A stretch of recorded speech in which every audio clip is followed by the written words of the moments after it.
오늘 우리에게 주시는 하나님의 말씀은 사사기 7장 19절 말씀입니다. 기드온과 그와 함께한 100명이 이경초의 진영 근처에 이른즉 바로 파수꾼들을 교대한 때라. 그들이 나팔을 불며 손에 가졌던 항아리를 부수니라. 이는 우리에게 주시는 하나님의 말씀입니다. 아멘.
오늘은 성서 인문 탐구 하나님의 사람들 5번째 시간으로 기적 만들기라고 하는 제목으로 우리 함께 기도원과 관련된 말씀을 나누려고 합니다.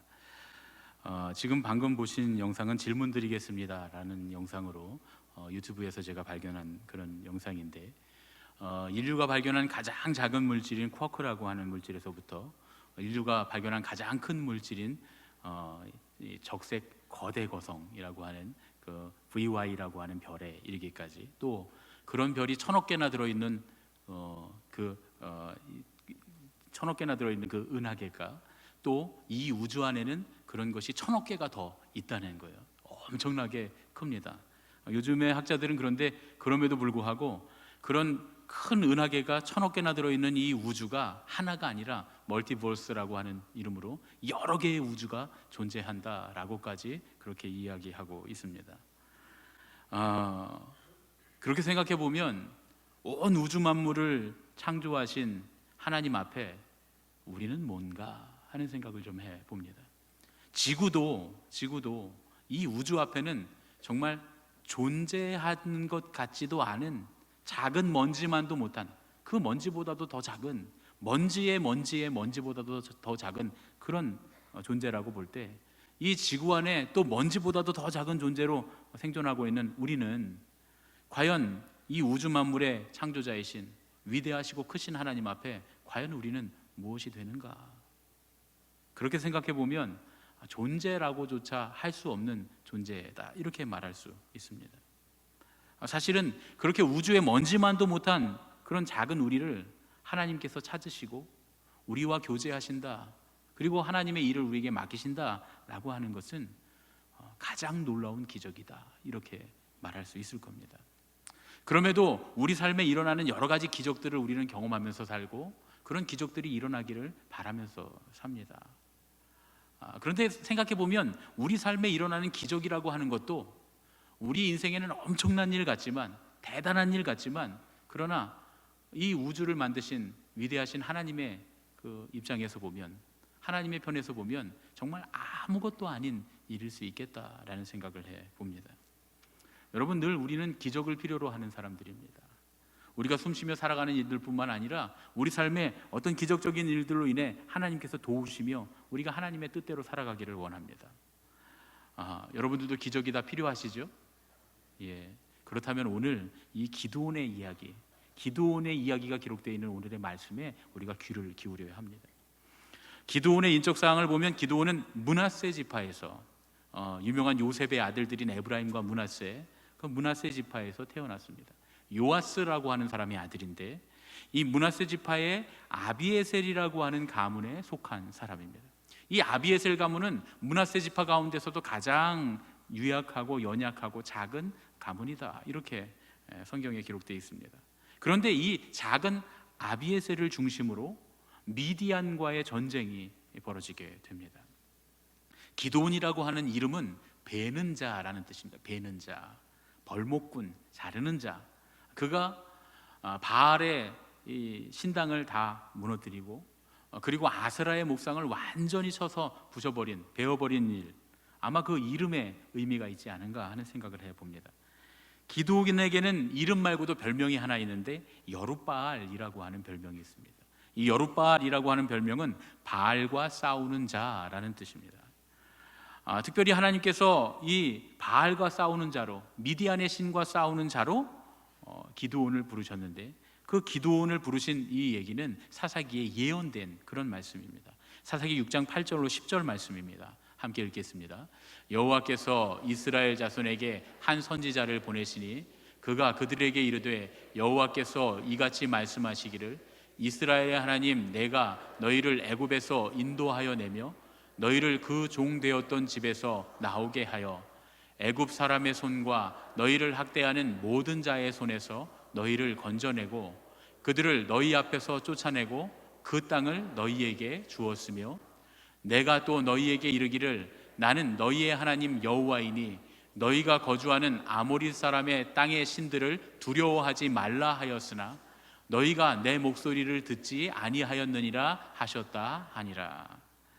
오늘 이 말씀 가운데 이스라엘 백성들이 왜 미디안 사람들에게 핍박을 당하고 또 고통을 당했는가에 대한 말씀이 들어 있습니다. 하나님께서는 하나님만 두려워하고 이 아모리 사람들의 신을 두려워하지 말라고 말씀하셨는데, 이스라엘 백성들이 가나안 땅에 정착한 이후에 이 아모리 사람들의 신을 두려워해서 그들의 최고 신이었던 바알을 섬기고 아세라를 섬겼기 때문입니다. 그로 인해서 결국은 이 아모리 사람들 중에 대표인 미디안 사람들을 통해서 하나님께서 이스라엘 백성들에게 고통을 주셨다, 혹은 그들을 통해서 이들이 고통받게 되었다라고 하는 그런 말씀입니다. 우리가 세상의 신들을 두려워하고 세상의 원리들을 두려워하고 세상의 원리들 가운데 우리가 있게 되면, 그것들을 숭배하고 그것들을 따르게 되면 그것들이 우리를 고통스럽게 하는 것으로 바뀌게 됩니다. 세상 사람들은 그것이 좋다고 말하지만 세상 사람들이 추구하는 물질적인 원리라든가 혹은 명예의 원리라든가 권력의 원리라든가 이런 것들을 따라가면 결국 그것들이 신이 되어 우리를 올가매고 우리를 고통스럽게 한다, 그런 말씀입니다. 하나님께서 이 아모리 사람들의 신과 싸울 사람으로 기드온을 부르십니다. 그래서 그의 이름이 여룹바알이 되는 것입니다. 기드온이 행했던 미디안과의 전쟁을 보면 참 재미있는 이야기입니다. 이 기드온이 타작마당에서 소명을 받게 되는데, 아비에셀 가문의 땅인 오브라라고 하는 마을에 이제 이 기드온이 타작을 하게 되는데, 미디안 사람 몰래 포도주 틀에 숨어서 밀을 타작하다가 하나님의 사자에게 부르심을 받게 됩니다. 하나님의 사자가 큰 용사여 하면서 기드온을 부릅니다. 그런데 사실은 큰 용사라 불리기에는 좀 민망한, 미디안이 두려워서 포도주 틀 안에서 타작을 하고 있던 그런 기드온이었습니다. 기드온이 정말 하나님께서 나를 부르셨는가? 이제 바위에서 불이 나와서 그가 준비했던 제물을 사르는 모습을 보면서 하나님께서 나를 소명하셨구나, 나를 부르셨구나 라고 하는 사실을 깨닫게 됩니다. 그런데 그럼에도 불구하고 기드온이 하나님께 문제를 냅니다. 하나님, 이 양털 한 뭉치, 이 뭉치를 내가 마당에 내려놓을 텐데 온 땅에는 이슬이 내리지 않고 이 털뭉치에만 이슬이 내리면 내가 하나님께서 나로 하여금 이스라엘을 구원하시려고 미디안과 싸우게 하심을 내가 믿겠습니다. 그리고 하나님께 시험을 냅니다. 그런데 그 다음날 아침에 보니까 정말 놀랍게도 털뭉치에만 이슬이 있고 땅은 말랐어요. 근데 생각해 보니까 아차차, 그럴 수도 있다. 여러분, 그럴 수 있잖아요, 그렇죠? 이 털실 뭉치를 마당에 놨는데 이슬이 내리면, 해가 반짝 나면 땅은 다 말라버리고 털뭉치 안에는 얼마든지 물이 있을 수 있지 않습니까? 그래서 기드온이 이번에는 반대로 하나님께 시험을 합니다. 하나님, 이번에는 털뭉치는 마르고 주변에 땅만 젖게 해주십시오. 이건 굉장히 불가능한 일 같아 보이는데 바로 그 다음 날에 하나님께서 그대로 이루십니다. 그래서 이 표징을 보고 기드온이 하나님께서 이스라엘에게 승리를 주실 것이다 라고 믿고 전쟁을 하러 나갑니다. 온 이스라엘 지파로부터 32,000명의 군대가 모입니다. 여러분, 32,000명은 굉장히 많은 숫자이죠. 그런데 이 많은 숫자에도 불구하고 미디안 군대와 싸우기에는 역부족이었습니다. 왜냐하면 미디안의 군대는 13만 5천 명이었기 때문입니다. 성경에 그렇게 기록이 되어 있습니다. 32,000명의 군대도 많은 거지만, 그러나 전혀 훈련받지 못하고 정복당해서 고통당하고 있던 이스라엘 지파에서 온 장정들, 그들은 두려움에 떨고 있었습니다. 그러니까 훈련받을 기회도 없고 전혀 사기도 높지 못하고 싸워서 이길 수 있는 그런 상황이 아니었는데다가 4분의 1 수준밖에 안 되는 그런 적은 병력이었다, 그런 얘기죠. 13만 5천이라고 하는 병력은 굉장히 많은 병력입니다. 그런데 하나님께서 이때 이해할 수 없는 명령을 내리십니다. 두려워 떠는 자들을 다 돌려보내라는 거예요. 그래서 기드온이 두려워 떠는 자들은 다 돌아가라 했더니, 그러면 우리 나라를 위해서, 우리 민족을 위해서, 우리 지파들을 위해서 우리가 싸우겠습니다 하고 사람들이 남을 줄 알았더니 22,000명이 돌아갑니다. 10,000명 남겨놓고 22,000명이 그냥 돌아가 버리고 말았다는 거죠. 자, 이제 13만 5천 대 1로 싸워야 되는 13만 5천 대 만, 그러니까 13.5 대 1로 싸워야 되는 그런 상황, 더 어려운 상황이 됐습니다. 그런데 이때 하나님께서 더더욱 이해하기 어려운 명령을 내리십니다.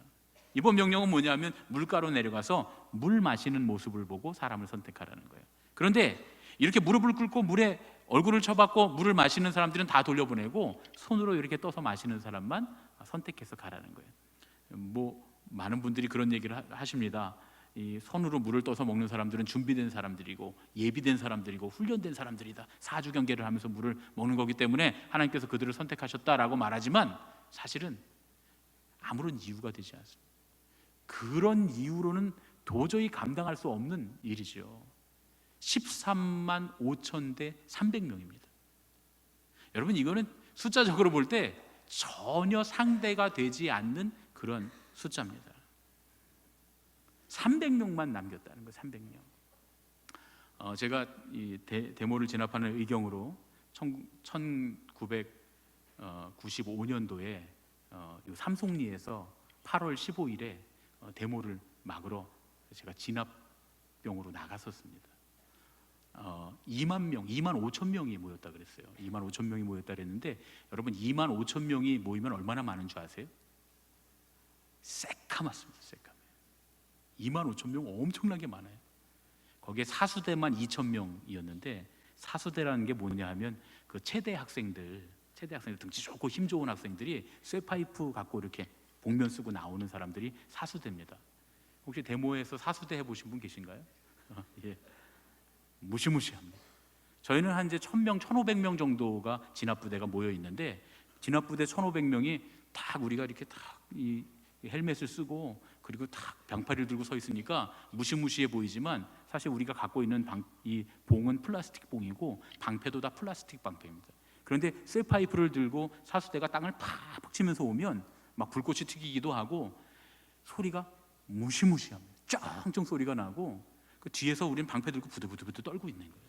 실제로 그때 8월 15일에 거의 전 부대가 거기서 다 해산됐고, 저희 부대는 3개 소대가 있는데 3개 소대 중에 한 소대가 전원 입원했습니다. 전원 다 병원에 입원할 정도로.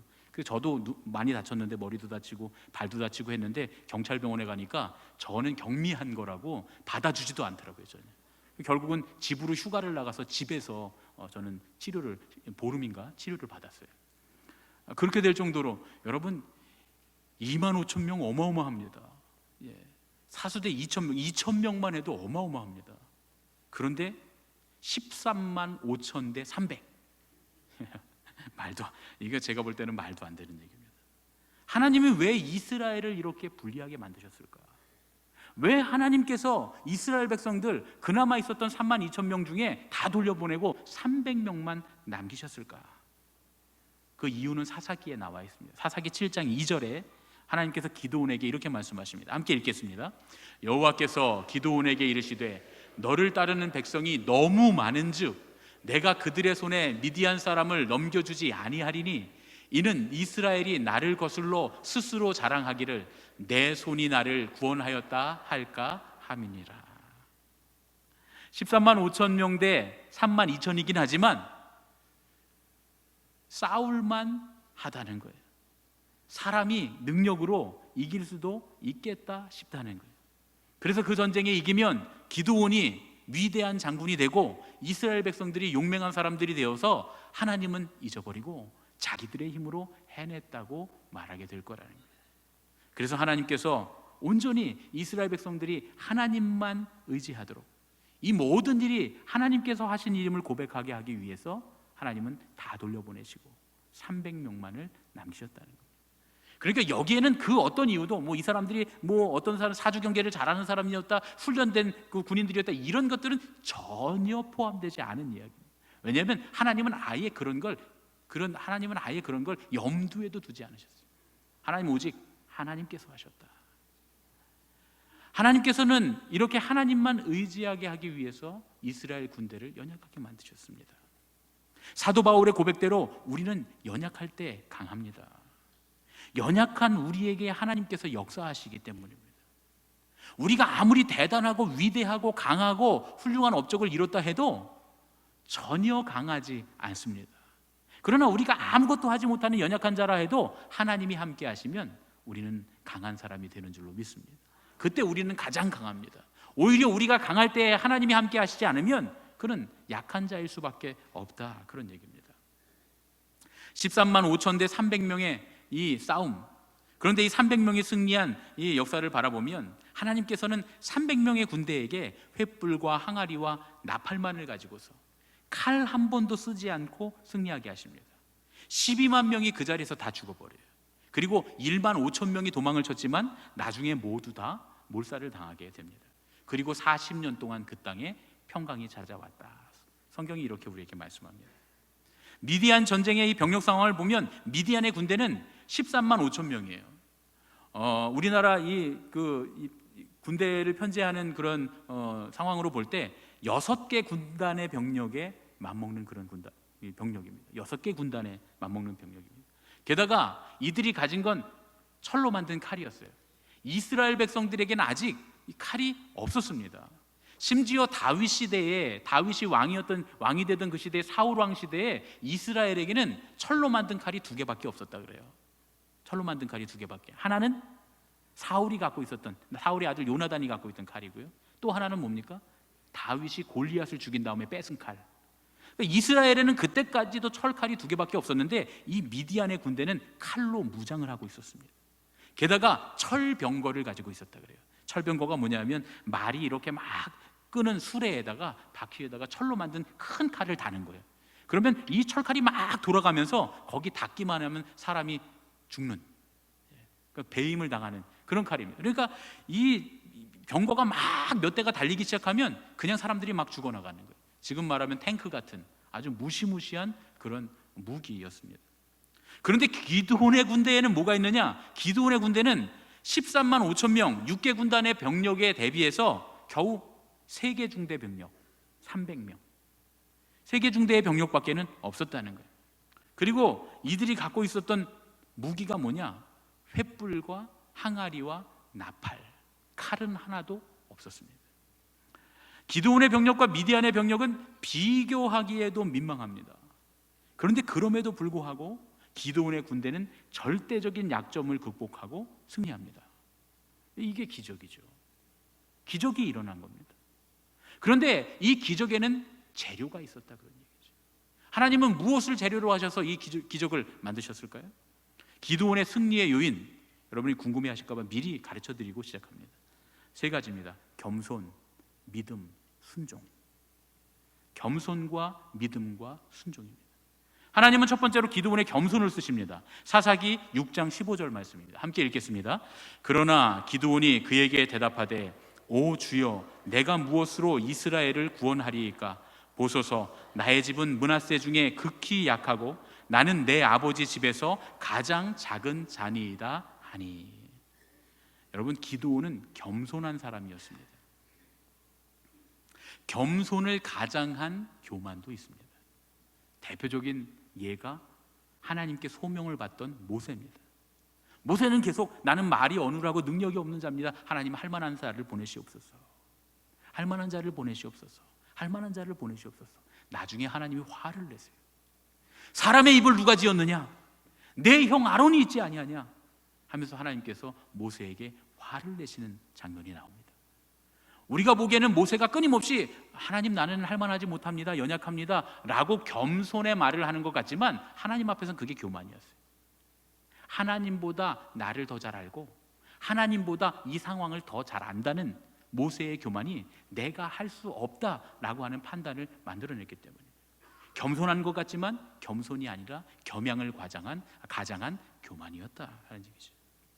그런데 기드온은 그렇지 않습니다. 기드온은 하나님, 나는 이 모든 이스라엘 가운데 므낫세 가운데서도 가장 작은 집, 그 가장 작은 집에서도 내 형제들 가운데 가장 작은 자입니다. 기드온이 이렇게 말했던 건 겸손을 가장한 교만이 아니라 진짜 겸손이었습니다. 겸손이 왜 필요합니까? 겸손은 하나님의 뜻을 묻기 위해서 필요한 것입니다. 누가 아무리 옆에서 칭찬하고 고무해도 기드온은 그걸 고지 듣지 않았어요. 하나님의 사자가 와서 큰 용사요 라고 말했지만 내가 큰 용사야? 하나님의 천사가 와서 나한테 큰 용사라고 할 정도면 내가 좀 괜찮은 사람이네, 이렇게 생각하지 않았다는 거예요. 자기 자신을 올바로 바라보고 하나님, 나는 이런 자인데 하나님 나를 통해서 무슨 일을 하실 겁니까? 하나님 정말 나를 선택하셨습니까? 라고 하나님의 뜻을 묻기 위해서 그의 겸손이 필요했다, 그런 얘기죠. 여러분, 우리는 겸손해야 하나님의 뜻을 알게 됩니다. 겸손하지 않고 교만해서는 하나님의 뜻을 도무지 알 수가 없습니다. 우리가 신앙생활을 오래 했다고, 신앙의 성경의 지식이 많다고, 책을 많이 읽었다고, 우리가 신앙생활을 하면서 여러 가지 많은 훈련 과정을 했다고, 그래서 우리가 하나님의 뜻을 더 잘 많이 알게 되는 것이 아니다, 그런 얘기죠. 물론 그런 신앙의 훈련을 과정을 통해서 우리는 하나님의 뜻을 알게 됩니다. 그러나 시시각각 우리에게 전하시는 하나님의 온전하신 뜻을 알려면 겸손해야 합니다. 기드온은 하나님의 뜻을 묻기 위해 겸손한 사람이었습니다.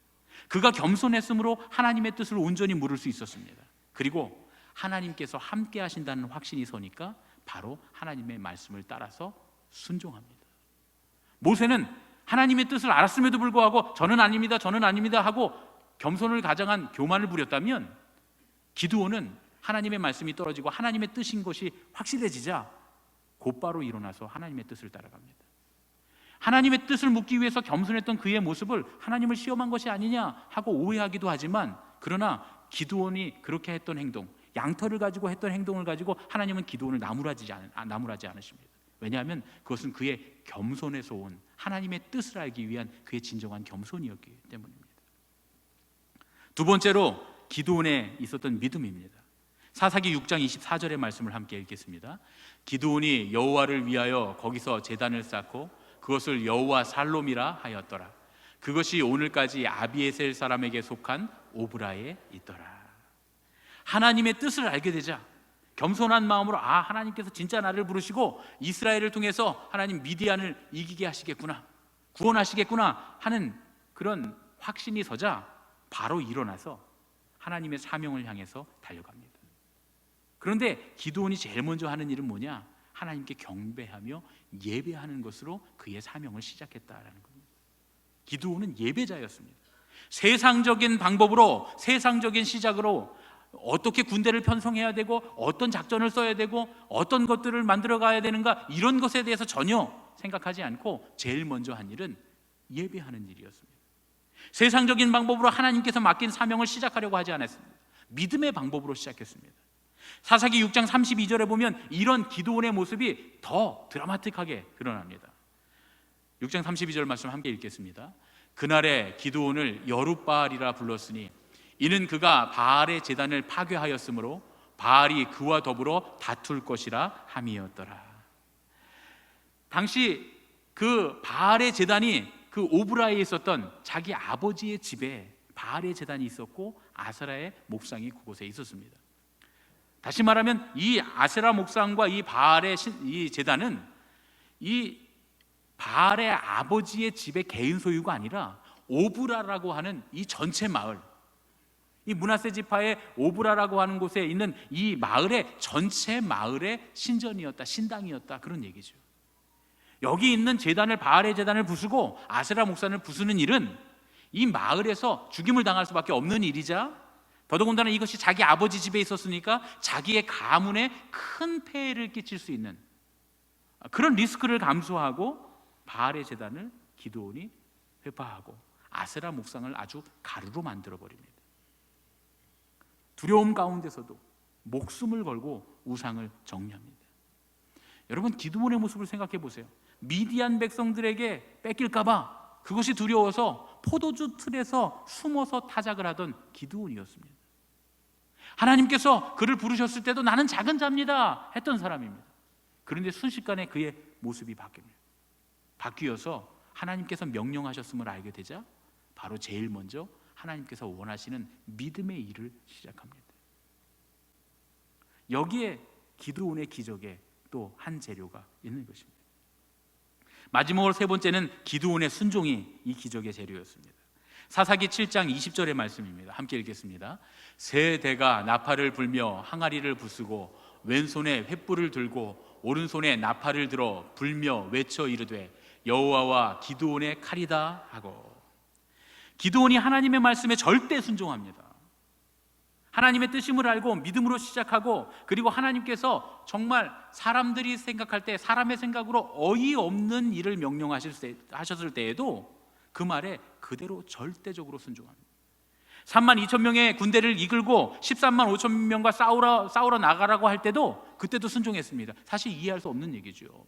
두 군대가 인원수로는 해볼만 하다 말할 수 있지만 4대 1이니까 4대 1 정도의 규모니까 싸울 수 있겠다라고 생각하지만, 훈련되지 않은 이 지배당하고 있던 이스라엘의 장정들을 데리고 훈련돼서 이미 진을 치고 있는 13만 5천의 미디안 군대와 중무장을 하고 있는 이 군대와 싸운다는 것은 말도 안 되는 일이었습니다. 그런데 순종합니다. 그런데 더 이해할 수 없는 일, 그 중에 2만 명을 돌려보내라는 거예요. 10,000명만 남았을 때도 순종합니다. 그보다 더더욱 도저히 이해할 수 없는 일 300명으로 줄이라고 했을 때에도, 이때도 기드온은 정말 군말 한마디 하지 않습니다. 네, 알겠습니다 하나님, 그렇게 하겠습니다 하고 순종합니다. 하나님은 심지어 더 나아가서 나팔과 횃불과 항아리만 가지고 싸우라고 말씀하십니다. 여러분, 한 손에는 나팔, 또 한 손에는 횃불이 들어있는 항아리, 이렇게 들고 싸우러 나가는 거예요. 도무지 다른 건 들 수 없습니다. 중무장을 한 것도 아니고 그냥 맨몸으로 이러고 나가라는 거예요. 중무장을 한 미디안 군사들이 칼 들고 오면 이건 뭐 싸워보나 마나 지는 일이죠. 그냥 당해야 되는 상황입니다.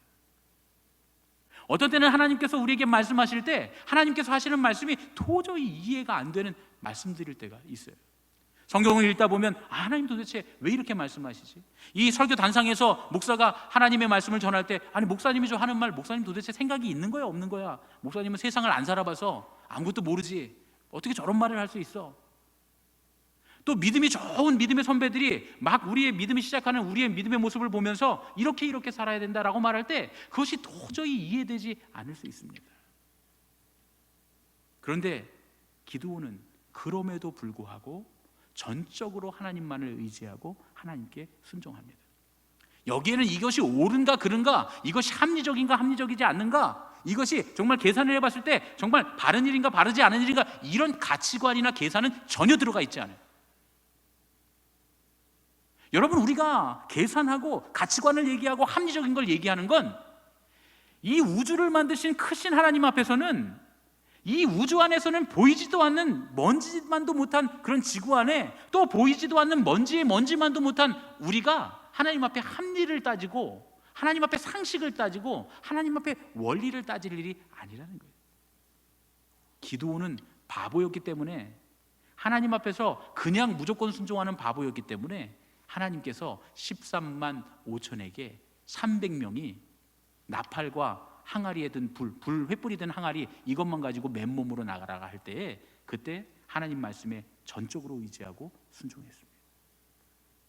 그런데 이 겸손과 믿음과 순종이 기적을 만들어낸 거예요. 이렇게 하나님 앞에 순종하려면 겸손함이 필요합니다. 이것이 하나님의 뜻인가?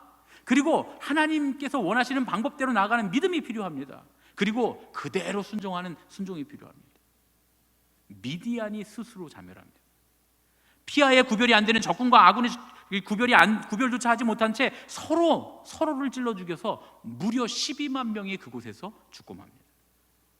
기드온의 군대는 칼 한 번 휘두르지 않고 12만 명을 이깁니다.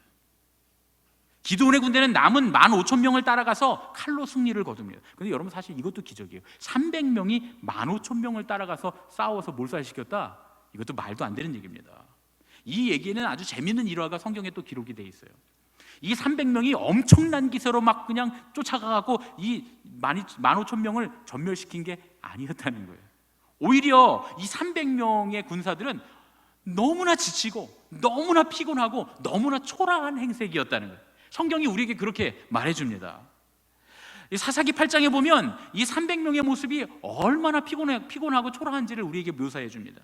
미디안 군대를 따라가다가 너무 배고프고 너무 힘들고 너무 지쳐서 숫곳에 갑니다. 숫곳이라고 하는 도시에 이르러서 숫곳 사람들한테 우리한테 좀 먹을 것과 마실 것을 주시오. 그랬더니 숫곳 사람들이 니네 어디 가는데? 저 15,000명 미디안 군사를 따라간다고. 그러니까 아이고 웃기고 있네 하고 도와주지 않습니다. 얼마나 그들의 행색이 초라한지 돕지 않습니다. 그래서 숫곳 옆에 있는 브누엘이라고 하는 도시를 갑니다. 그곳에서 너무 배고프고 너무 목마르고 너무 지치고 피곤하니까 먹을 것을 좀 주시고 마실 것을 좀 주시고 우리를 좀 재워주십시오. 그랬더니 브누엘 사람들도 어디 가는데? 저 15,000명 미디안 군사를 쫓아갑니다. 웃기지 말아라. 도와주지 않습니다. 얼마나 이들의 모습이 초라해 보이고 행색이 초라했는지 그들이 도와주지 않습니다. 그러니까 기드온이 돌아올 때 두고 보자 그러고 갑니다. 그리고 쫓아가서 15,000명을 다 완전히 토벌한 뒤에 돌아와서 숫곳과 브누엘을 심판합니다. 이때 숫곳과 브누엘의 망대가 헐어지고 이들이 심판당하는 역사가 일어나게 됩니다. 우리가 하나님 나라를 향해 가는 믿음의 길에는 때로는 이해하지 못할 하나님의 명령이 있습니다. 때로는 이기는 싸움이 아니라 지는 싸움을 하라고 하시는 경우도 있어요. 우리가 생각할 땐 말도 안 된다고 생각할 수 있습니다. 또 우리의 모습을 보면서 세상 사람들이 혹은 믿음이 없는 사람들이 우리의 모습을 보면서 비웃을 수 있습니다. 그런데 놀라운 사실은 그렇게 비웃는 그들에게 심판이 임했다는 거예요. 유진 피터슨 목사님의 이 책을 먹으라, 제가 아주 좋아하는 책인데요. 유진 피터슨 목사님이 이제 돌아가셔서 작년에 돌아가셔서 이제 더 이상 그 목사님의 책이 안 나온다는 게 참 너무 아쉽고 섭섭한 일입니다. 제가 이 책을 먹으라라고 하는 책을 읽다가 굉장히 은혜 받은 부분이 있어서 여러분들에게 좀 읽어드리려고 합니다.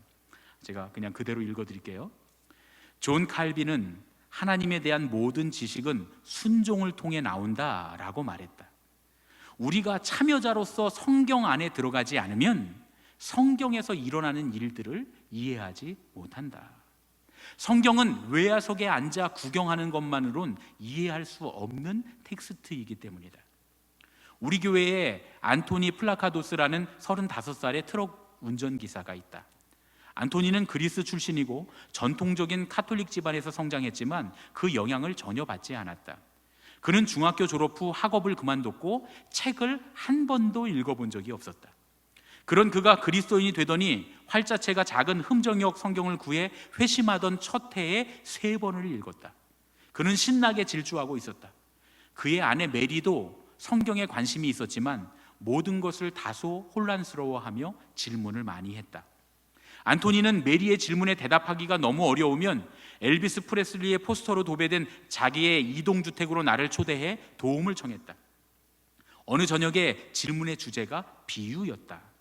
나는 비유를 어떻게 읽고 이해해야 하는지를 메리에게 설명해 주려고 애썼고, 나의 설명이 별 성과가 없자 안토니가 끼어들었다.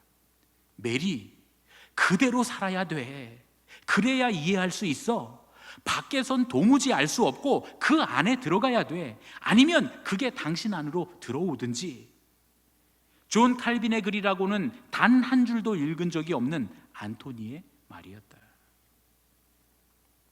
성경의 말씀을 이해하려면 그 말씀 안으로 들어가서 그 말씀대로 살아봐야 한다는 거예요. 아니면 그 말씀이 우리 안에 들어와서 그 말씀이 우리를 움직이는 삶을 살아야 한다는 거예요. 그래야 하나님의 말씀을 이해할 수 있다는 겁니다. 여기에 우리의 알아야 할 것이 있습니다. 하나님께서 이해하지 못할 명령을 하실 때 사실 존재라고 할 수조차 없는 우리의 생각과 계산을 훨씬 뛰어넘는 하나님의 계획이 있다라는 것을 알아야 합니다. 여러분, 내가 했습니까? 하나님이 하셨습니다. 이곳에 모여서 여러분 하나님의 말씀을 듣고 있는 여러분도 내가 나와서 앉아있는 게 아니라 하나님께서 나를 믿음으로 이끄신 줄로 믿습니다.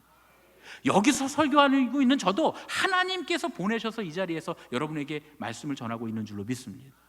우리가 신앙생활을 하는 모든 측면에 하나님께서 하신다는 믿음이 있어야 됩니다. 하나님의 계획이 우리의 생각과 상식을 뛰어넘는 하나님의 계획이 있다라고 하는 사실을 알아야 합니다.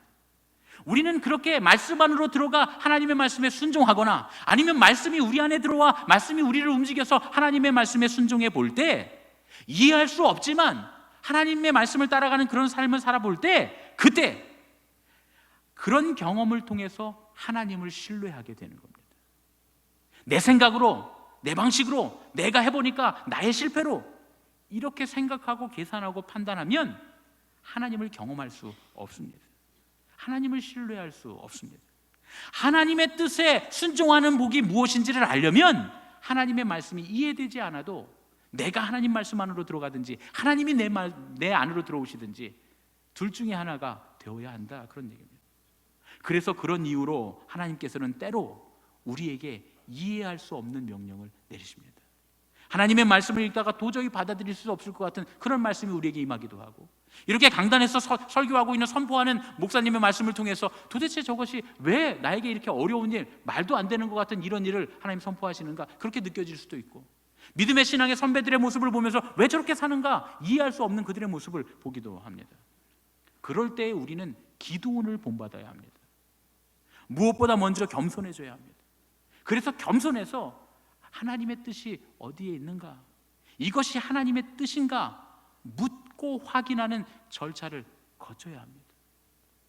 여러분 혹시 하나님의 손가락 그 시리즈를 제가 재작년에 설교를 할 때 가장 간단하고도 확실한 일, 가장 간단하고 확실한 한 가지, 하나님께 묻는 것.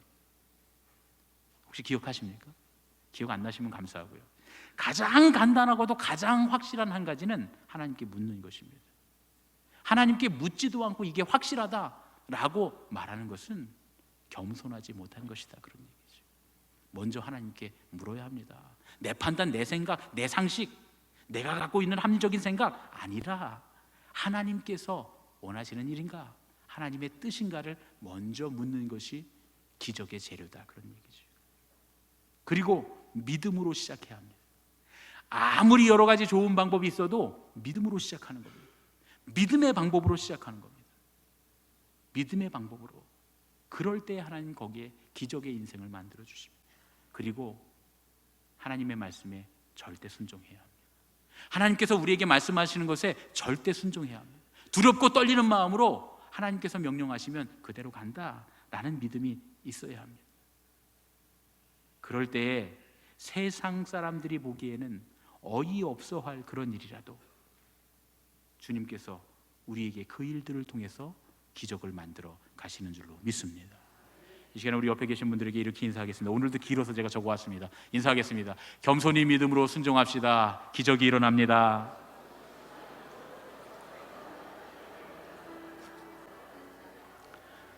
할렐루야. 겸손히 믿음으로 순종할 때 기적이 일어납니다. 그 외에는 기적이 일어나는 법이 없습니다. 기드온이 일으켰던 기적이 어디서부터 일어났습니까? 겸손하게 믿음으로 순종했기 때문입니다. 여러분, 겸손하게 믿음으로 순종함으로 다 오늘 하루 평생의 삶 가운데 기적을 경험하시는 저와 여러분 되시기를 예수님의 이름으로 축원합니다. 우리 내 삶의 이유를 함께 찬양하고 기도하겠습니다.